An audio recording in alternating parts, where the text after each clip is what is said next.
Queridos amigos, queridas amigas, que o Senhor seja conosco, nos abençoe e nos guarde, nos envolva nas suas bênçãos, na sua proteção, por intermédio dos Espíritos bons. Gostaria de cumprimentar também os amigos que nos acompanham pela internet, pela Rádio Web Cobem, cumprimentar o amigo querido e irmão Daniel Lírio, em nome de quem eu saúdo e cumprimento todo o corpo e toda a equipe de trabalhadores dessa instituição.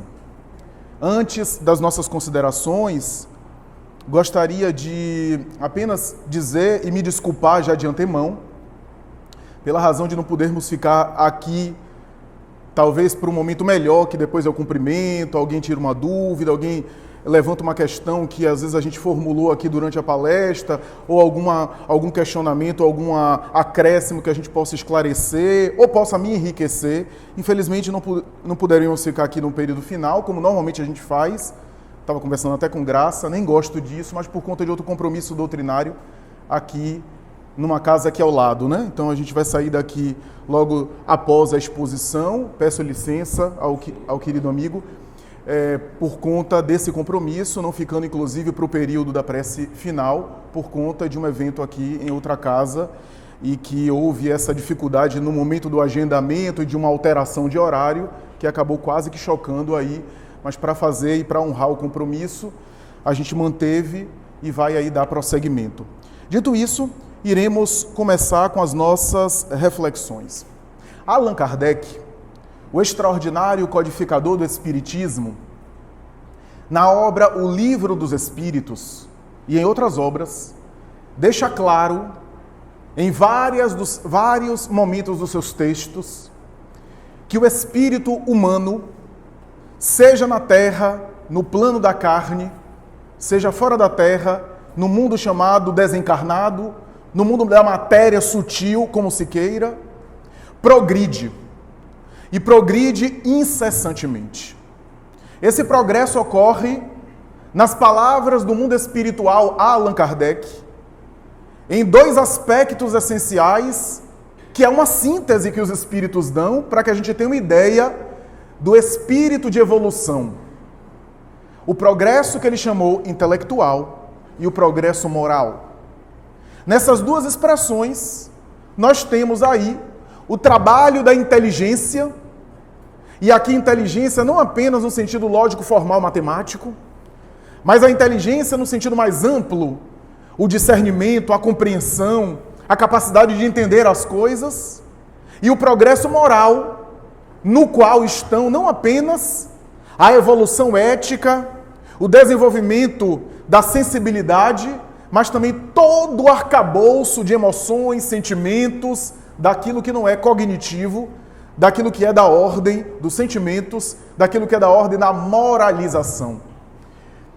Essas duas asas, como diz Emmanuel, aspecto intelectual, expressão kardeciana, aspecto moral, sintetizam a evolução do ser espiritual. Portanto, submetido a uma lei da natureza que Kardec chamou lei de progresso. Porque na obra da codificação, a palavra evolução não aparece por uma simples razão. Tanto em relação ao vocabulário francês do século XIX, a palavra não era muito popularizada, como também a expressão ganhou fama com Darwin, Charles Darwin, ou Darwin, que vai apresentar sua teoria evolucionista mais ou menos após a publicação da primeira edição de O Livro dos Espíritos. Portanto, Kardec antecedeu.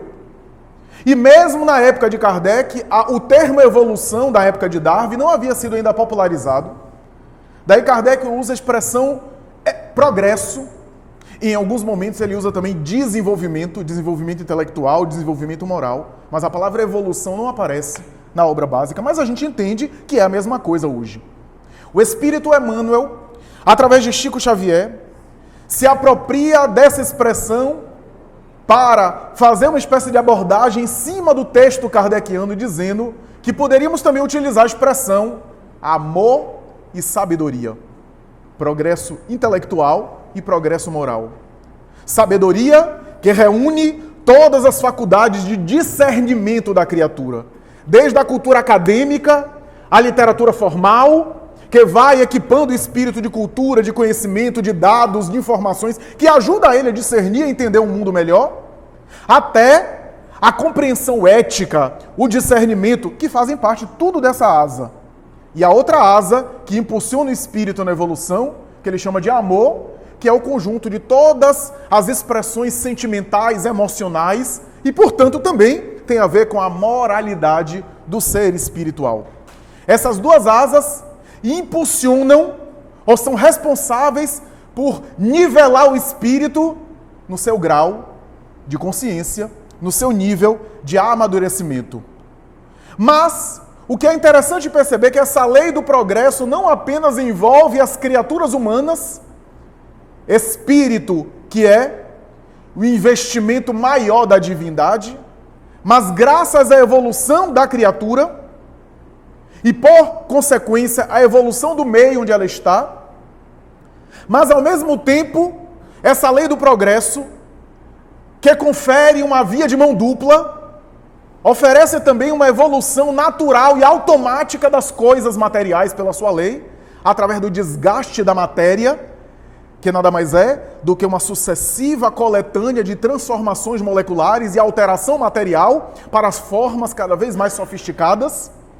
A lei do progresso envolve os seres como envolve as coisas e produz um espírito de sequência incessante no universo, nas sucessivas alterações, nos sucessivos trabalhos de modificação das coisas.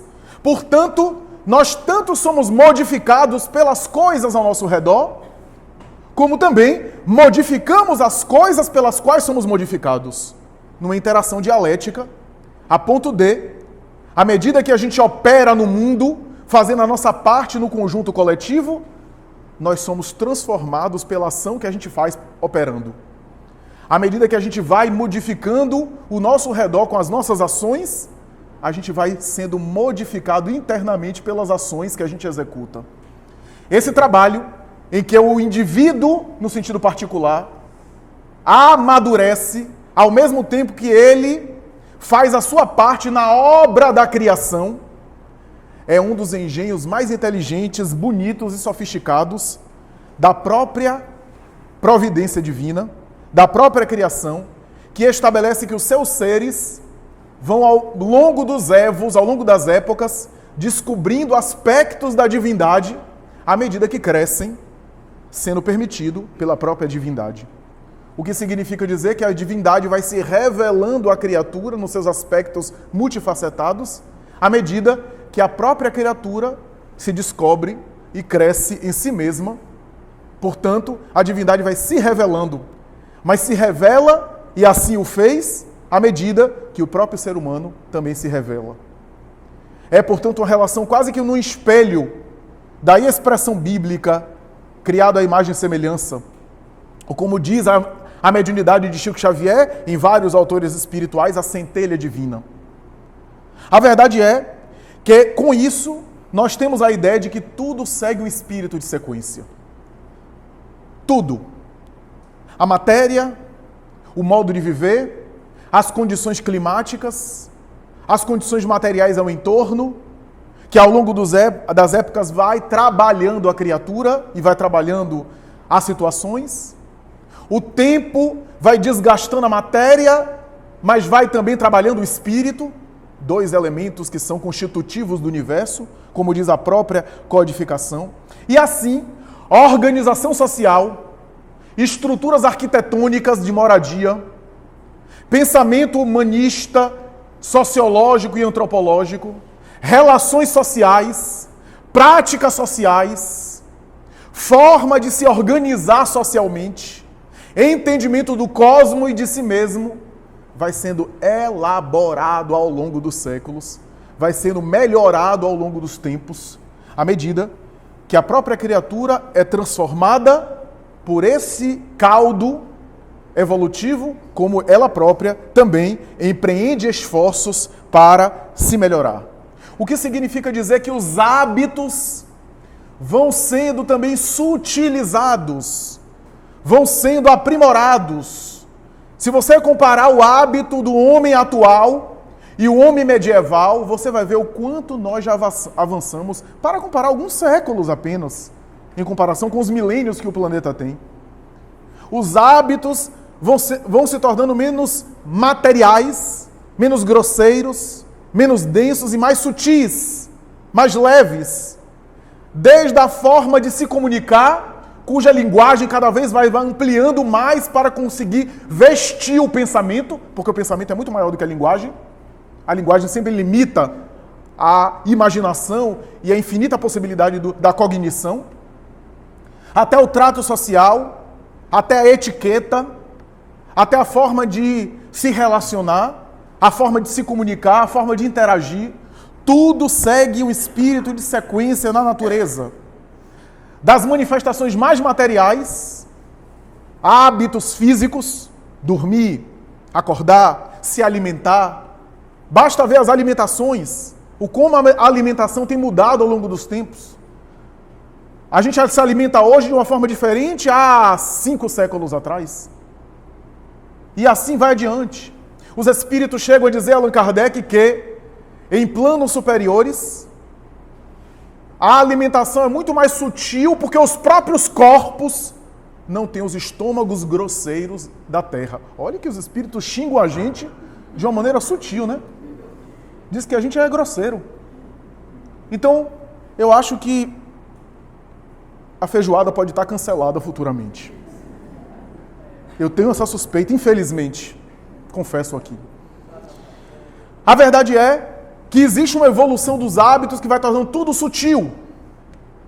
Se olhar para a tecnologia, você vê a tecnologia do passado e a tecnologia cada vez menos material e mais Wi-Fi. A ponto de daqui a pouco a gente está treinando a comunicação por pensamento. A ponto de, como eu disse ontem em uma casa irmã, a ponto de a gente poder pensar que algumas expressões dos ecossistemas virtuais das redes sociais são metáforas do que acontece em termos espirituais. Por exemplo, a atmosfera psíquica que nos envolve, daquilo que a gente irradia e compartilha, com aquilo que a gente irradia e compartilha nas redes sociais. Porque isso forma uma atmosfera psíquica ao nosso lado. Aliás, parêntese, que não está diretamente relacionado com o tema, tenho visto na minha área pessoas dizendo assim, principalmente jovens, adolescentes, quando eu comecei a postar uns negócios nas redes sociais, eu comecei a entrar em depressão e a deprimir. Porque isso forma uma atmosfera psíquica e que outras mentes acabam emitindo irradiações que encontram ressonância em nós pela forma extravagante que a gente usa as redes sociais. Porque quando a gente usa as redes sociais de maneira boa, a gente forma uma atmosfera psíquica, como dizia Paulo, uma couraça da caridade. Mas a depender como a gente usa as redes sociais, aquilo gera uma atmosfera e que acaba a gente ficando vulnerável às outras mentes negativas, ansiosas. Então, o mundo tecnológico é uma metáfora também para as comunicações de natureza psíquica. Mas por que estamos dizendo tudo isso? Porque os hábitos serão a nossa natureza essencial e a nossa certidão, o nosso passaporte internacional para a viagem pela alfândega da desencarnação.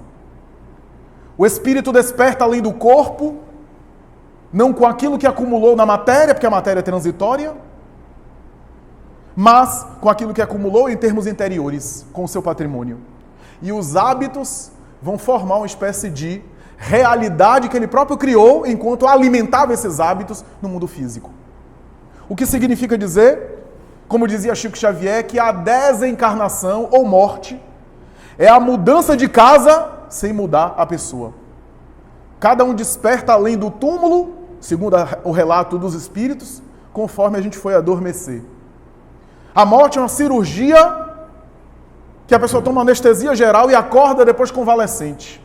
Mas acorda como se é, com virtudes e com vícios. E cada um vai realizar as suas ocupações e aquilo que ocupa e preocupa os espíritos de acordo com essa atmosfera, essa realidade plasmada durante a vida física. Kardec chega a dizer o seguinte, que os hábitos muito condicionados durante a vida física continuam prolongando-se no perispírito após a morte. Céu e Inferno, o primeiro capítulo da segunda parte, o passamento, ou a passagem. O que significa dizer que todos os hábitos muito arraigados prosseguem. Eu não estou dizendo os hábitos da matéria, você se alimentar, por exemplo. Eu adoro um cafezinho. Adoro. Mas se o meu hábito de café é um hábito que, o dia que eu não tomo café, aquilo não me causa sofrimento, eu não fico com dor de cabeça, não fico querendo matar os outros. No mundo espiritual, esse impulso, essa necessidade era da matéria. E o espírito, a depender do seu nível de evolução, de desprendimento, se liberta mais ou menos rápido daquilo. Agora, se aquele hábito era um vício, impregnou-se de tal forma que o espírito continua tendo aquela necessidade, o que lhe causa sofrimento. Daí Kardec vai dizer que aqueles que não se desapegaram, não se desprenderam, que não viveram uma vida moral durante a vida física, porque se apegaram à matéria, da matéria tem dificuldade de se libertar. Permanecendo mergulhados nessa neblina, como dizia Emmanuel, neblina carnal. Daí você se assusta, mas não se assuste não.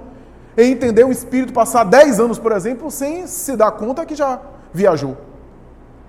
Porque o espírito fica plasmado na ocupação daquilo que ele alimentou e daquilo que ele quer. Daquilo que ele preferiu, as suas preferências, que predominam após a morte do corpo físico. Ah, mas como é possível ele passar tanto tempo? E como é possível você passar 8 horas sonhando sem saber que está sonhando? Perdendo a noção de tempo. É o mesmo que acontece no mundo das realidades sutis, onde tudo é mais intenso. As sensações boas e prazerosas são mais intensas, e as sensações densas e dolorosas são mais intensas, porque o corpo embota a sensibilidade do ser espiritual, que é mais sutil, fora do corpo. A desencarnação, portanto, vai realizar isso. A ponto de Emmanuel dizer que se pode comparar a desencarnação a uma espécie de diploma de faculdade. Olhe que os espíritos usam cada metáfora. Diploma de faculdade. E eu fui ler, ele diz assim, toda pessoa que entra numa graduação na faculdade de 5, 6 anos, ele passa ali aquele período adquirindo hábitos da atividade profissional, desenvolvendo repertório cultural, intelectual, aquisição de conhecimentos, e aquilo acaba afetando e transformando você de alguma forma. Você não é a mesma pessoa depois de 5, 6 anos, 4 anos de uma graduação. Você sai diferente. Ainda que você nunca vai exercer aquela profissão, sei lá, você fez direito, fez engenharia e vai para outra área, o seu modo de pensar e de ver as coisas é diferente por conta de tudo aquilo que você assimilou. Emmanuel vai dizer que a morte é um diploma de faculdade que você recebe, com o curso que você se matriculou. É uma certidão. E aí você vai desencarnar com aquilo que você acumulou durante a matrícula, durante o período de escola, de aprendizagem, o período pedagógico. O que significa dizer, diz Emmanuel, que desencarnar nada mais é do que mergulhar mais profundamente em si mesmo. Mais profundamente em si mesmo. Os hábitos que fazem parte de mim vão se acentuar. O que significa dizer que aquele que provoca paz, porque desejou e buscou a paz, terá paz. E aquele que gerou perturbação vai ter perturbação. Porque aquilo que predomina no mundo mental em que alimentamos são as preferências do espírito após a desencarnação. Tudo isso para dizer que os espíritos desencarnados, à semelhança dos homens, têm ocupações, têm tarefas. E essas tarefas são as mais variadas de acordo com o nível evolutivo, que é também infinito e variado para cada criatura. Allan Kardec, no capítulo que nos serve de tema, Ocupação e Missão dos Espíritos, vai, a princípio, e é importante esclarecer isso, a princípio, quando você pega a obra de Kardec, quando ele usa toda vez a expressão espíritos, entenda desencarnado. Entenda desencarnado. Porque para deixar as coisas claras, na época, não havia essa nomenclatura de espírito encarnado, espírito desencarnado. Na verdade já havia, ele em alguns momentos até usa de maneira sutil. Mas de uma maneira geral, quando ele fala os espíritos, ele está falando de desencarnados. Tanto é que nesse capítulo, Ocupação e Missão dos Espíritos, ele vai dizer: há ocupações e tarefas tanto aos espíritos como aos homens. Ou seja, ele chama homens, homem no sentido gênero humano, para as feministas não ficarem muito irritadas, homens, ser humano, sinônimo de ser humano, espírito encarnado. E quando ele usa espírito, ele já é sinônimo de desencarnado. Mas a gente pode usar outra nomenclatura, era a nomenclatura que Kardec se serviu. Isso é importante para dizer o seguinte, que ele começa o capítulo dizendo e perguntando ao mundo espiritual se os espíritos não têm mais o que fazer do que se melhorar moralmente. Como se melhorar moralmente já não fosse uma grande coisa, né? Um trabalho hercúleo.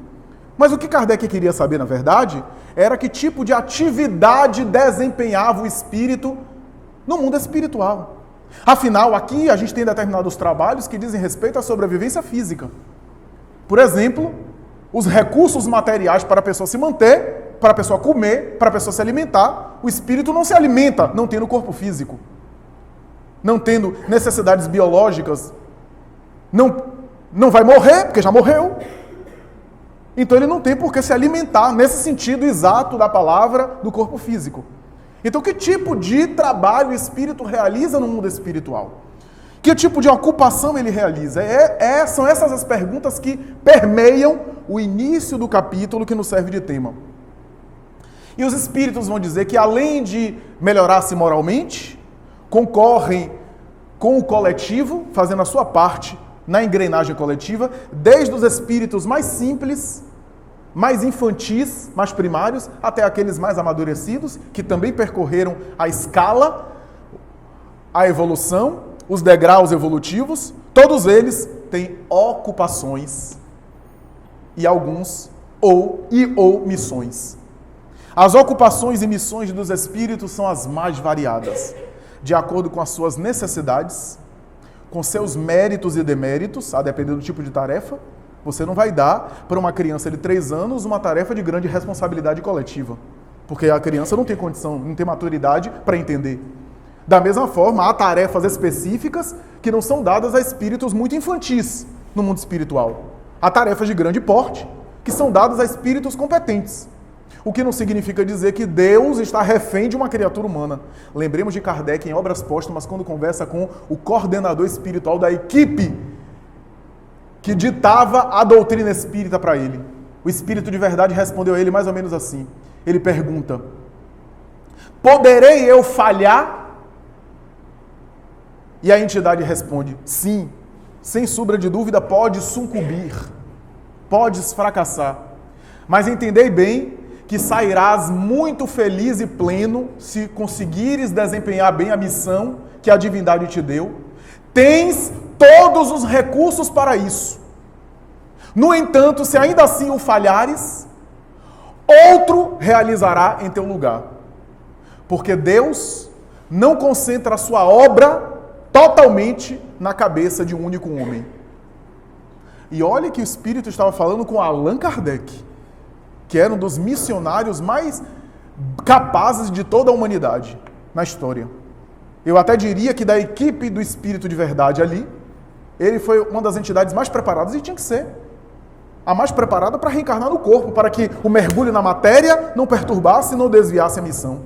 Tanto é que em alguns momentos Lázaro, São Luís, Vicente de Paulo vêm do mundo espiritual e ele conversa com esses espíritos em igualdade de condições. Alguns espíritos vêm para ele tratando ele como referência e com deferência. A verdade é que essas missões, essas ocupações são as mais variadas, portanto. São as mais variadas. E é importante a gente considerar que o termo ocupação e o termo missão são palavras que Kardec coloca para definir algumas coisas, mas que nada tem de regra absoluta e geral. Porque essas atribuições às vezes se confundem, às vezes se tocam, às vezes se assemelham em uma coisa só. A gente vai definir aqui na obra da codificação, mas a gente vai perceber como é complicado e como nós nos confundimos com esses termos, com esses conceitos. E é importante a gente saber isso. Mas a princípio eu diria que à medida que o espírito evolui, menos materializado ele fica, as suas ocupações também são menos materializadas. Seja na Terra, entre os homens, seja entre os desencarnados. As tarefas vão ficando cada vez mais sutis, mais no âmbito da inteligência, do sentimento. E quanto mais ele é materializado, mais as ações dele são materializadas. A ponto de Kardec perceber, segundo os espíritos, que aqueles fenômenos mediúnicos que tanto chamou a atenção das épocas, principalmente do século XIX, estou falando aqui dos fenômenos de efeitos físicos, né? os espíritos chegam a dizer a Allan Kardec que quase sempre essas manifestações são operadas por espíritos mais ligados à Terra. Não é que os espíritos superiores não possam provocar, mas quase sempre os espíritos superiores, quando querem provocar um fenômeno desse, utiliza um espírito mais denso, material, como sendo uma espécie de garoto de recado. Ele opera e executa, e aí Kardec vai dizer a semelhança de alguns trabalhos na Terra, em que alguns têm musculatura, têm bíceps e têm condição braçal de executar o trabalho mais pesado, e o outro, que tem menos condição material, mas que tem o intelecto, orienta e ordena.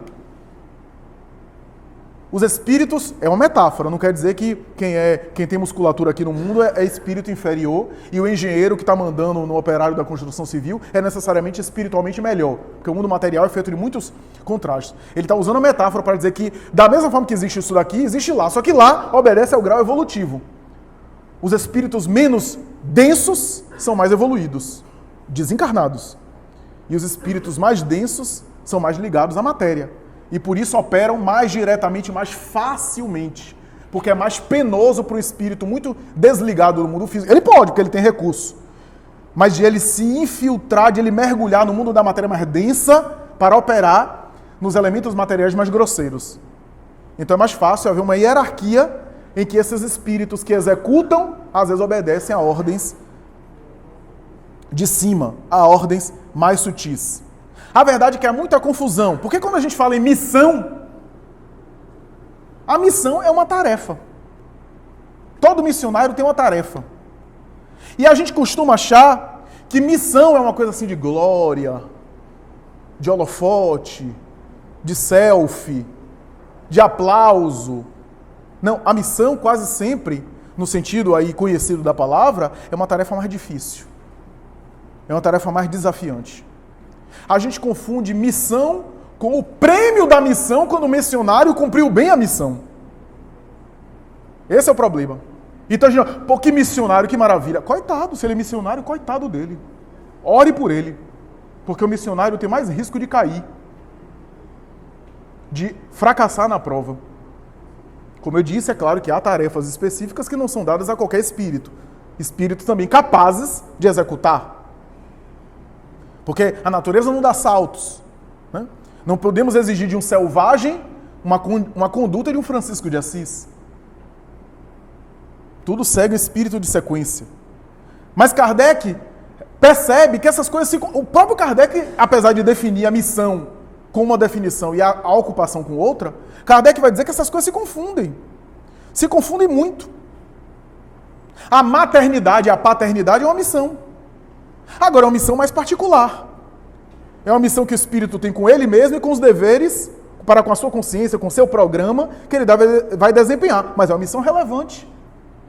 Construir uma família, conduzir uma família bem, cumprir com seus deveres sociais, profissionais, é uma missão também. Que, aliás, muita gente não está fazendo. Não queria dizer isso não, mas eu acho que vocês sabem. Ser fiel aos deveres familiares, aos deveres domésticos, aos deveres pessoais, aos deveres para com a família, para com o trabalho, ser honesto.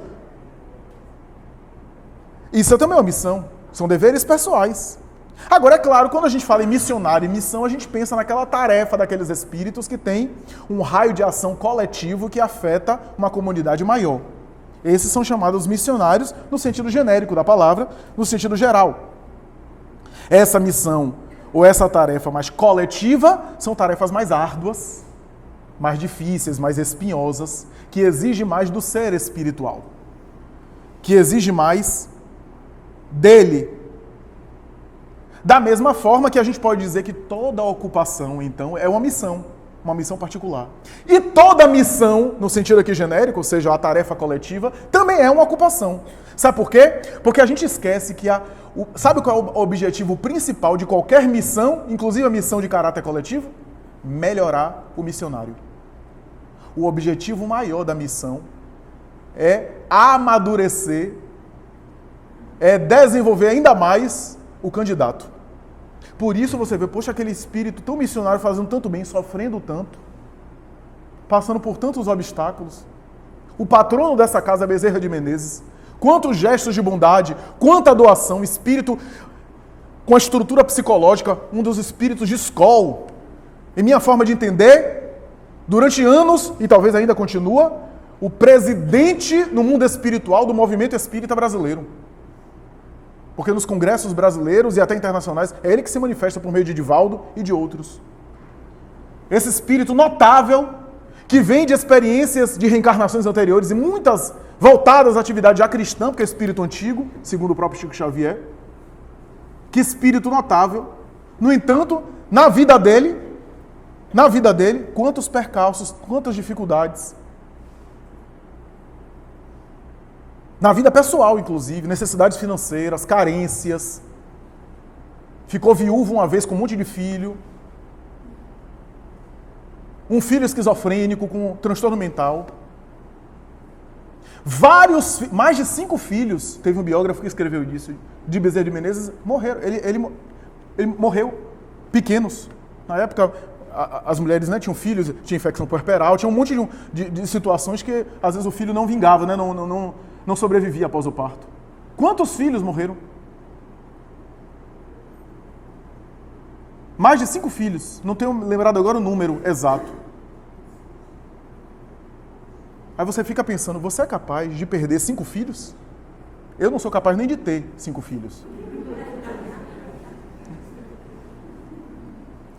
Então, para a gente não ficar, né? Ai, Chico Xavier, o quanto Chico Xavier teve que derramar lágrimas e suor para escrever uma obra como Nosso Lar, como Paulo Estevão e as outras obras clássicas, né? A tarefa é evoluir o missionário, né? Tem até uma história que foi contada pelo mundo espiritual por Chico Xavier, de Teresa de Ávila, a grande mística da Idade Média. Né? Teresa de Ávila, certa vez passando por Ávila, na Espanha, ela teve um percalço, essa história é muito conhecida, ela teve um percalço e estava atravessando um rio, quando uma tempestade tomou conta, o rio começou a ficar revolto, ela não sabia nadar, e ela, ameaçando tombar, tombou, e ela começou a orar a Jesus. Ela tinha uma visão mediúnica, uma percepção de clarividência, que só se compara na época com o próprio Francisco de Assis. E ela começou a se afogar e começou a pedir ajuda espiritual. Daqui a pouco aparece Jesus, a gênere. Aparece Jesus na borda, que ele estende a mão para ela, a ajuda a transportá-la e disse: vê, Teresa, vê como eu trato os meus discípulos e aqueles que me amam. E Teresa diz: compreendo, Senhor, é por isso que você tem tão poucos. É a intimidade que ela tinha, né? A dificuldade. Né? Então, a verdade é que na definição clássica a missão tem um caráter coletivo, mas a missão tem missões particulares, tem ocupações particulares. O segundo objetivo da missão ou da ocupação é colaborar com uma certa utilidade para o coletivo. Seja na minha ocupação ou missão particular, seja na minha missão mesmo em caráter geral. Mas o conceito é tão complexo, e Kardec diz isso, que essas coisas se misturam. Porque há missionários de grande porte que às vezes encarnam e trazem uma missão mais particular, embora sejam missionários. Quem leu a obra Renúncia, do Espírito Emmanuel, vê o personagem principal, Alcione, que quando a obra começa, o Espírito está numa região de Sírios, fora da Terra. Não precisa nem mais reencarnar no planeta. Numa condição diáfana, muito boa. Já pensou você num planeta desse? Já pensou? Você sai daqui e vai comprar pão na padaria, Madre Teresa de Calcutá é que é a padeira. Aí você chega em casa, o porteiro do seu prédio é Bezerra de Menezes. O síndico é Francisco de Assis. Já pensou que maravilha? Essa é a condição de planetas mais evoluídos. Ela estava em Sírios, estudando técnicas musicais de harmonia que deveriam ser enviadas à Terra por intermédio de inspiração musical e de alguns missionários que iam reencarnar. Detalhe para quem gosta de música e de teoria musical. Naquela época, estávamos no século ali 16 para 17, a gente teria, alguns anos depois, o mergulho na Terra de Johann Sebastian Bach. E aí o espírito chama ela começa a conversar com o espírito e diz que quer reencarnar na Terra. Mas por que você quer reencarnar na Terra? É porque eu tenho alguns corações queridos, um amado, inclusive, do meu coração, que está perdido ainda nas experiências do mundo. E o mentor dela tenta convencê-la a sair desse esquema. Olha, na Terra, sabe o que está acontecendo agora? Católicos e protestantes estão se matando. guerras entre os dois, conflito de toda sorte. Você vai ter que mergulhar na carne e vai ficar perto dele, não vai poder se envolver com ele afetivamente, vai ter que ajudá-lo, porque quando você encontrar ele vai estar no sacerdócio católico na batina. Você não sabe o que é angustiante, mesmo para nós. E você tem risco de se perder e não poder voltar mais aqui. E ela mesmo assim escolhe mergulhar por amor. Porque só o amor consegue explicar esses espíritos estarem nessas regiões e virem até nós. E lidarem com as sombras, com as perturbações. Eu não vou contar o final do livro, porque quem não leu pode ler. Mas a verdade é que a missão dela, quem leu a obra sabe, foi ligada àquele grupo de espíritos ligados a ela. Não foi uma missão assim coletiva, ela não ficou conhecida mundialmente, embora foi um dos espíritos mais evoluídos que já pisou nesse mundo. Então veja como o conceito varia. Allan Kardec, no capítulo, examina essas ocupações dos desencarnados, fala de espíritos ligados a determinados trabalhos, inspirar os homens, assistir as famílias, assistir as coletividades, a depender do grau. Você tem um espírito Emmanuel, que dirige, por exemplo, Chico Xavier, e você tem um Ismael, que é o guia espiritual do país, que tem reuniões diretas com Cristo. Ismael, que é citado na Bíblia, é o filho de Abraão. O primeiro filho de Abraão, o filho que Abraão teve com a escrava Agar, porque ele se deita, segundo a tradição bíblica, porque era uma sociedade poligâmica, né? Ele se deita com a escrava, porque, segundo a tradição, ele não podia ter filho. Sara, sua esposa, estava idosa, segundo os padrões, e mais tarde ele tem, segundo o relato bíblico, tem também o filho Isaque com Sara. E a partir daí ele expulsa a escrava Agar e o próprio filho de casa, que experimenta o abandono. Estamos falando aqui de 3.000, um pouco mais, 3.000 anos antes de Cristo. Esse espírito seria mais tarde o guia espiritual do Brasil, Ismael, que estaria à frente. Um espírito muito evoluído. Tanto é que Humberto de Campos e o próprio Emmanuel chama de anjo Ismael. Então você tem um espírito que dirige um médium daquele, que tem que ser um espírito capaz, um Emmanuel. Mas você tem... Aí numa reunião da FEB, Federação Espírita Brasileira, perguntaram a Emmanuel, perguntaram a Chico, como é que Emmanuel se comporta diante de Ismael nas reuniões espirituais do Brasil? E Chico respondeu, de joelhos. Então você vê que tem uma hierarquia. Daí humildade é juízo na cabeça. Porque se você se acha o máximo, você começa a olhar para cima e ver quanta gente melhor está fazendo muito mais. Como eu já disse aqui brincando, você joga bem futebol, aí você desencarna e encontra Garrincha. Então tudo depende da sua referência. As ocupações, espíritos, alguns evoluídos são mais ocupados. Kardec, conversando com o espírito de verdade, pergunta, você me ajuda? Eu posso ter comunicações diretas com você? E o espírito de verdade respondeu, estarei sempre assistindo você pelo pensamento, pela irradiação. Porque a gente quer o guia espiritual aqui do lado, né? Ora, tem que estar do lado, porque se não tiver, não ajuda. Se você tem o WhatsApp e conversa com seu filho que está fazendo intercâmbio no Japão, você faz ligação de vídeo e aparece em tempo real, por que você acha que os guias espirituais não conseguem assistir você à distância?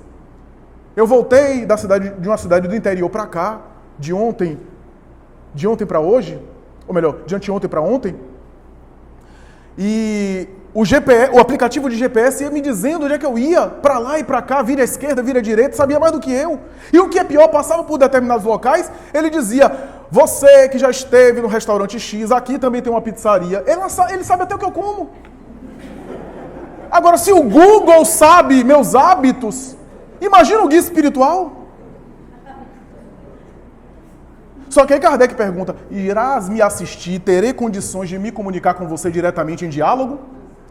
E o Espírito de Verdade disse, terei a cada mês 1/4 de hora para estar com você diretamente. 1/4 de hora, nos meus cálculos, são 15 minutos.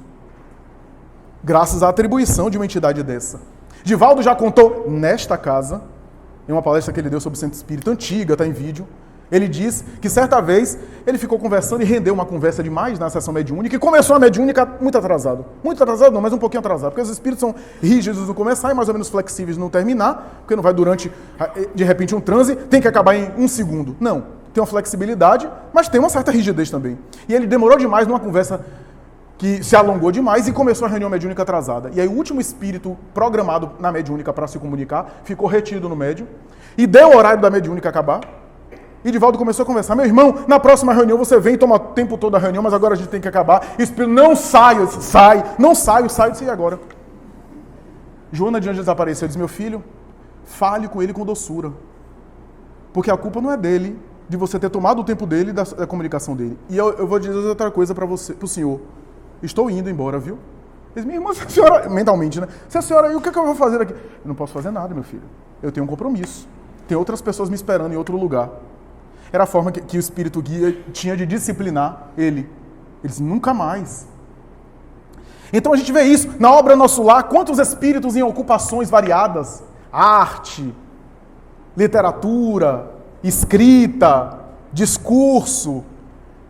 E aí André Luiz vai chegar no local para falar, para pedir trabalho, porque ele queria trabalhar, mas ele vinha ainda, quero trabalhar, mas como eu fui médico, eu queria ser médico aqui, né? Mas não tinha condição, ele foi médico na terra, mas não era médico de espírito, tinha que se preparar. E aí o ministro atendeu uma pessoa antes dele, uma mulher, e ele disse, sim, minha irmã, o que você quer? Ah, eu quero sair do trabalho que o senhor me deu, porque é muito ruim, as pessoas são insuportáveis. Mas a semana passada a senhora estava aqui e dizendo que a outra tarefa que a senhora estava, lá é mais insuportável ainda. Disse, mas há um mês eu tinha colocado você num campo aqui perto, um trabalho muito bom, e mas as pessoas são intoleráveis lá. Aí Clarice meditou e disse, eu já sei, tem uma solução para a senhora vai adorar a minha solução. Tem um bosque aqui chamado Bosque do Repouso. A senhora vai ficar lá por tempo indeterminado. A senhora vai adorar, não vai ter ninguém insuportável para atrapalhar a senhora. E ela foi. André Luiz só observando isso, assistindo. Porque qual era a pedagogia do espírito, do ministro? Ela ia ficar só com ela mesma, até ela perceber que a insuportável era ela. E pedir a Deus trabalho. Porque a gente acha que todo mundo é insuportável, mas não se dá conta que às vezes a gente é insuportável para os outros. Que muita gente aguenta a gente com dificuldade. Não olhava para si. Quando André Luiz viu isso, ele já abaixou a bola e disse, sim, meu irmão, o que é que você quer? Qualquer trabalho, meu amigo. E aí, em vez de médico, ele ia ser auxiliar de enfermagem no local. Coitadinho não, ele estava ali, na verdade, sendo trabalhado. Aí ele encontra a mãe, meu filho, eu estou em esferas maiores, né? Era uma mulher, para os padrões da época, submissa, sem muita cultura. O pai, um profissional bem-sucedido, ele também um médico bem-sucedido, e a mulher era uma mulher doméstica submissa em casa, e era muito mais evoluída do que os dois. Nem morava em Nosso Lar. De vez em quando eu venho visitar, etc. Eu tenho outras ocupações. E ele começa a chorar, agarra o colo da mãe e diz, meu filho, pare. Porque aqui eu tenho aprendido que o amor é muito maior do que esse apego de mãe. Você não é o único filho que sofre a saudade da mãe, e eu não sou a única mãe que sente falta do filho. Porque se você ficar me chamando assim, eu vou também me perturbar, e o amor de mãe de carregar você no colo vem de volta. E esse amor não é o amor maior que a gente aprende aqui no mundo espiritual. Então, vejamos.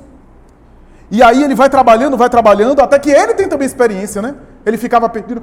Eu queria voltar para visitar minha família. Minha esposa deve estar com tanta saudade de mim. E o povo, peraí, deixa você se preparar um pouco mais. O povo estava querendo, na verdade, dar um tempo para ele se fortalecer, porque a esposa já tinha se casado com outro. E para ele não ter uma segunda morte, né? E ele foi se preparando. E quando ele voltou, mesmo assim, no período azado, ele se perturbou a ponto de correr risco de se desconectar da colônia, da cidade espiritual. Teve que ter, inclusive, ajuda.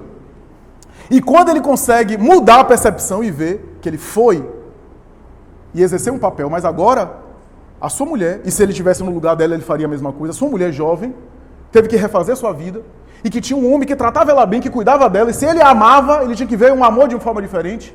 Quando ele conseguiu mudar essa percepção, ele volta para a colônia e há uma festa para recebê-lo. E o ministro lhe diz assim, agora você realmente é cidadão de Nosso Lar. Ali ele havia se libertado dos últimos liames da carne. Mas quantas ocupações? O governador de Nosso Lar, olha, eu fiquei pensativo, porque o governador de Nosso Lar era o único que não tirava férias. Quase que nem alguns chefes de Estado aqui do Brasil. Era o único que não tirava férias. Que trabalhava mais do que todo mundo. Veneranda, a ministra de Nosso Lar, que hoje a gente sabe que é a rainha Isabel de Portugal, a santa rainha de Portugal. Veneranda, que teve 2 contatos pessoais com o Cristo e que as pessoas viviam perguntando, e aí o que foi que vocês conversaram? Ela nunca dizia nada, sempre se esquivava, não gostava de se exibir falando desse contato com o Cristo. Veneranda, que tinha ocupações as mais variadas. Então, meus amigos, O mundo material é uma cópia imperfeita do mundo espiritual. Se as ocupações aqui mudam ao longo dos tempos, a ocupação do mundo espiritual também vai mudando e vai evoluindo. Aqui é uma xerox imperfeita do que a gente vai encontrar lá. Mais perfeito, mais vivo, mais intenso. Seja por um lado negativo, seja pelo lado harmônico positivo. Só para concluir, 2 casos. Um deles, que envolve Chico Xavier. Um casal que Chico Xavier conhecia em Minas Gerais. Passou a vida inteira ela se queixando do marido, que o marido vivia enchendo a cara, se alcoolizando. E ele vivia chegando embriagado. O marido desencarnou, mais de quase 50 anos de casamento, o marido desencarnou. E depois de 2 semanas ela desencarnou também, porque não tinha mais com o que se queixar dele. E desencarnaram. E aí o filho veio perguntar como é que ele estava. Chico, como é que está papai? Ele disse, continua bebendo, meu filho. E mamãe? Continua reclamando. A ocupação dos espíritos. Mas eu quero terminar dizendo o seguinte. Você pode ter vindo com a ocupação. Você pode ter vindo com uma missão, com uma prova, com uma expiação. Mas a depender do tipo de conduta que você estabelece aqui, você pode transformar a sua expiação numa missão. Quem leu a vida de Divaldo Franco sabe que ele era um médium com muitos tormentos, com tentativas até de suicídio. Quem conviveu com ele na época, encontrava ele na Cidade Baixa, caindo, às vezes até perto ali do elevador Lacerda, passando mal-estar, sendo acolhido pela casa de Emmanuel, por Abel Mendonça e Raquel Ribeiro, na época. Quantas perturbações, mas pela forma como ele se conduziu e pela sua dedicação apostolar, ele tornou essa experiência, porque não é diferente de muitos médicos que passam mal, que vivem passando mal, ele iluminou-se de tal forma que tornou a tarefa dele uma missão. Quem leu a obra de Ivone Pereira sabe os tormentos que ela passava na mediunidade, porque ela era uma antiga suicida. E trazia as marcas do seu suicídio, não era o espírito missionário. Mas pela forma como ela se conduziu, ela tornou a tarefa dela uma missão. E se iluminou com isso. Mas pouco importa ser missionário ou não, porque o que mede a vitória do espírito não é a grandeza da missão que ele tem. Porque eu posso ter uma missão grandiosa e fracassar feio. E eu posso ter uma tarefa particular, e através daquela tarefa particular eu me iluminar tanto, eu crescer tanto espiritualmente, que ninguém aplaude, que ninguém vê, porque o reino dos céus está dentro de vós, e não vem com aparências exteriores. Para, portanto, concluir, eu me lembro de Jesus com o centurião romano. O servo doente e o centurião, que é um homem de 100 homens, que comanda um exército de 100 homens, chega ao Cristo e diz, pede ajuda. E Jesus disse, então vamos lá. E, não, Senhor, eu sou um homem que comanda homens. E eu digo aos meus homens, façam isso, façam aquilo outro, eles me obedecem. Você não precisa ir lá para curar meu servo. Daí mesmo você pode enviar os seus homens, o seu exército. Jesus olha para ele, que compreendia que no mundo espiritual há espíritos e ocupações, que se ocupam em variadas situações. Kardec diz isso, desde as coisas mais densas, florestas, onde há espíritos ligados à selva, a quilombos, as manifestações de tribos, que protegem a natureza, que protegem a vegetação, os espíritos elementares da teosofia, né? Gnomo, fada, duende, que provocam chuvas, que provocam fenômenos naturais. Daí Jesus na barca dormindo e conversa com o vento e com o mar e que o acalma. Ele não estava conversando com o fenômeno irracional do vento e do mar. Ele estava conversando com os espíritos responsáveis por aqueles fenômenos, porque ele era o chefe.